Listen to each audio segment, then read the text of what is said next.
Hi, it's me again with Corel Draw Tips and Tricks. Pretty cool pattern and pretty easy to make. I'm just going to go ahead and start from scratch. I'm going to take a square. I'm going to hit P, put it in the center of the page, which really doesn't matter in this case. But then I'm going to take a 2-point line and I'm going to divide that in half, in half. And then I'm going to divide this in half. And if I move down and hold down the control button, it'll do that right there. Now I'm going to take this and fill that in. And I can left click, right click, right click. And that's going to be my writing area. I'm going to use the artistic media tool, one that has a tail, and I'm just going to start drawing lines. And so if some of them you're going to start from the outside, and then some of them you want to start from the inside, it'll have that bigger knot on it, and you can make them bigger. And then just kind of, make it your design. It doesn't matter where you go. Um, you probably don't want to continue that line, but you could come in here and go out there and do that, do that, do that. Come in here and give it some wiggle woggle. Now, when you're using this brush, you have to make this work, you have to, I'm going to left click, right click, but I'm going to go to object and break the 20 objects apart because it will not intersect until you've broken it apart. Now I'm going to just trying to grab the outside, and it's really pretty easy. If you happen to grab the inside, you just nudge it again and get rid of it. And at this time, you can probably see more and see we got all the lines out of the way.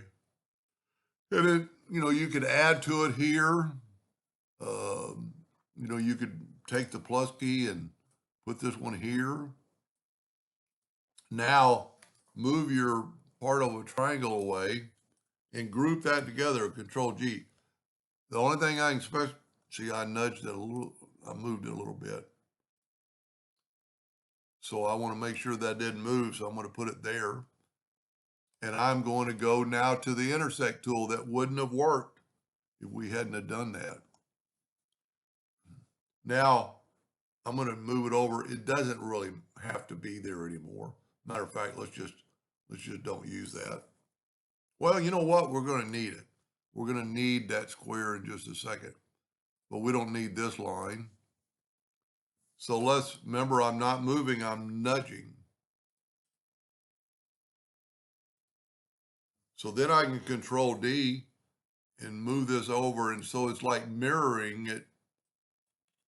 So every facet is equal. And then there's a lot other things you could do. Let's select both of these and go Control G to group them, Control D to duplicate it. And you don't want to just move it over. You want to do that right there. It's kind of mirroring it. You know what? I'd really like to have that box. So I'm going to get rid of the inner lines. And I'm going to turn this. Well, you know what? Let's just take this and Control G and rotate it 45 degrees. Somehow my box isn't as big as I thought it was going to be. So what we can do, the best way to do this is take this that's grouped together, hold down the Shift key. You know what? You don't even have to do that. I was thinking we're going to have to do that. We don't even have to do that. Now, it doesn't really matter, but I'm going to make it 6 inches so it's not quite so big. And my lock was locked, so it's going to do that. So you can't just set your nudge factor on 6 and hit the plus key and nudge that over because they're not going to match. So what you have to do in this case is Control D, holding down the control button, and see that way they match. Then you can go, let's get rid of this. Control D, do it again. And see, it keeps matching up. Same thing here. Control G to group, Control D to duplicate. You don't have to group them, but I get accustomed to doing it. and then I'm going to do it one more time, and you get a complete.